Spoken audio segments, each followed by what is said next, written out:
for framing canvas portraits. We're going to frame 11 by 14 today.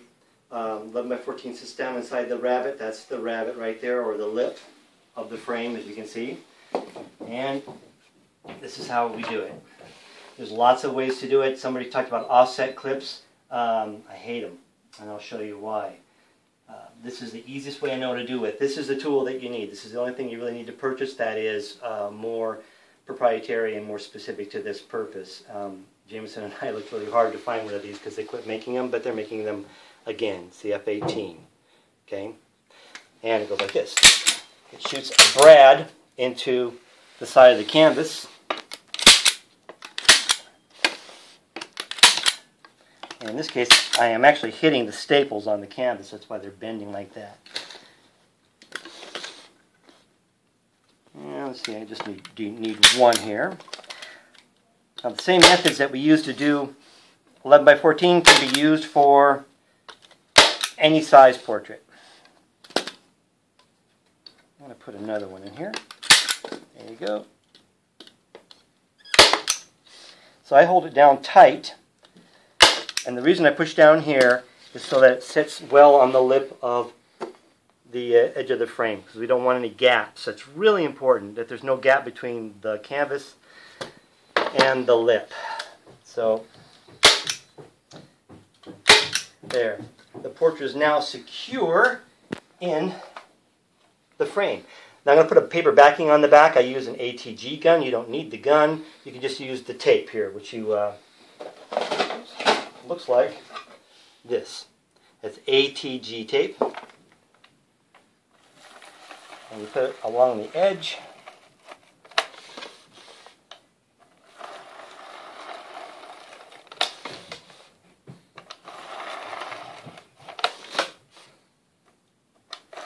And it really is as easy as I'm making it look, so it's not a hard thing to do.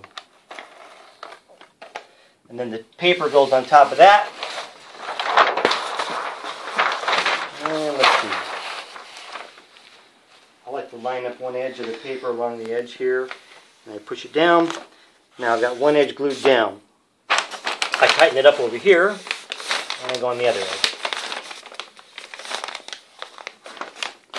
Now, because the canvas sticks up over the frame, you're going to have corners. Just flatten them out.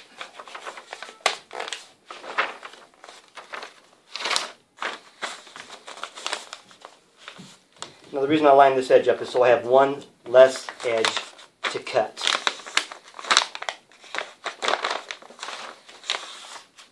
And I take it back. There is one other tool you'll need to get. They're very inexpensive. Comes with a little blade right there, if you can see that. And that's a trimming blade. That's pretty important to have if you're going to put paper. It's actually not necessary to put paper on the back of canvas. Some people say that the canvas should breathe and you should not put a paper on the back, but it's more for an aesthetic value than anything else. My knife might be a bit dull. See the way it grabs? That's because it's a bit dull. So it's not cutting like it should. It should be a nice smooth cut every time like this. I'll trim that off.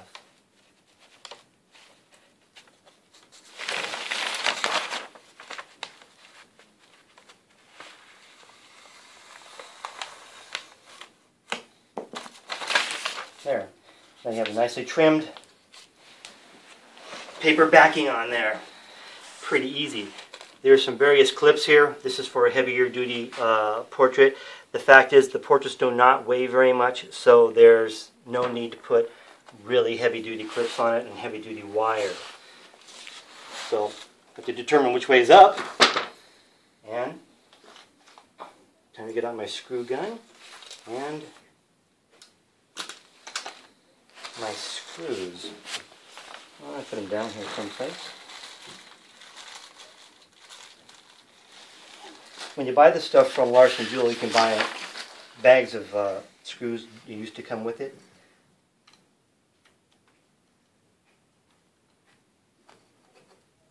And I usually don't measure it. I eyeball it. The only thing you need to be aware of is make sure that your screw is not longer than the thickness.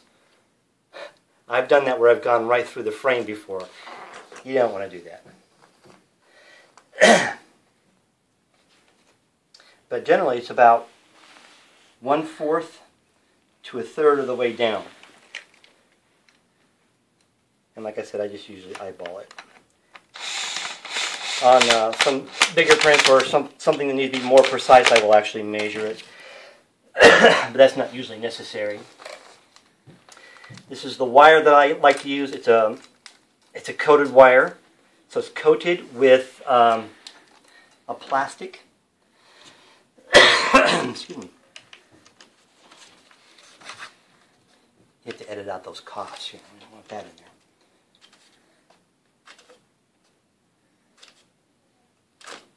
And on a frame this size and a portrait this size, it doesn't need a whole lot. This is 10 times more wire than this thing needs. Trim it off nice and neat.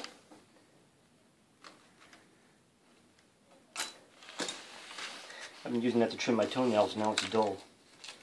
Alright. And here's how I do this. I pull it tight. And the wire, I like to put the top of the wire right about where the top of the canvas is showing. That's my method of doing this, so that the canvas and the wire apex right there at the same spot, right in the middle. See that? That's my measuring device. That way every portrait is generally about the same, and that's when I'm pulling it really tight like you just saw. And a couple of wraps around here. And you want to cut it off flush so that the wire doesn't poke out and poke anybody. There. Now, the very last and final touches, we have some little bumpers or bump-ons. They're silicone. They just go right here in the corners. And now you put your label on the back, put your name on, studio name on the back here, and you're ready to go. That's it. Oh, one last thing. Little hook would be nice. We use a Florite hook like this.